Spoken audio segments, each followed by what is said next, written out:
എങ്ങനെയോ ആരംഭിച്ച് അതിൻ്റെ ആഴങ്ങളിലേക്ക് വീണ് തിരിച്ചു വരണമെന്ന് ആഗ്രഹിക്കുന്നവരുണ്ടാകാം.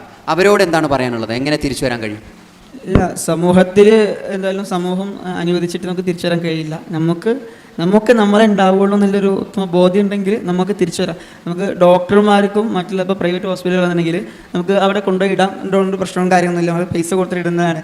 ഗവൺമെൻറ് ഹോസ്പിറ്റലുകളിൽ വിമുക്തിയുടെ പോലത്തെ ഒരുപാട് ഹോസ്പിറ്റലുകളുണ്ട്.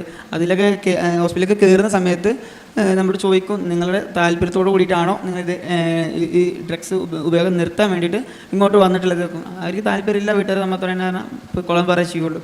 എല്ലാവരും ട്രീറ്റ്മെൻറ്റ് സ്റ്റാർട്ട് ചെയ്താലും കാരണം നമുക്കൊരു കോൺഗ്രസ് വേണം, നമുക്കിത് നിർത്താൻ പറ്റുമെന്നുള്ളൊരു താല്പര്യം കൂടെ വേണം. എനിക്കിത് നിർത്തണം, ഇതെൻ്റെ ഭാവിനെ എൻ്റെ ജീവിതത്തിനെ ബാധിക്കും. ഏത് രീതിയിലാണെന്നുണ്ടെങ്കിലും നമ്മുടെ വിവാഹപരമായിട്ടും ലൈംഗികമായിട്ടാണെങ്കിലും ഏത് രീതിയിലാണെന്നുണ്ടെങ്കിലും നമുക്ക് അതുകൊണ്ട് ഗുണം എന്തായാലും ഇല്ല, ദോഷം മാത്രമേ ഉള്ളൂ. ചിലപ്പോൾ പക്ഷേ നമ്മൾ ജീവനാണെന്നുണ്ടെങ്കിലും ജീവിതത്തിൽ ഏത് രീതിയിലും നമ്മൾ ഏത് മേഖല എടുത്താലും ലഹരി കൊണ്ട് ഒരാൾ രക്ഷപ്പെട്ടു എന്ന് ഇന്നുവരെ കേട്ടിട്ടില്ലല്ലോ.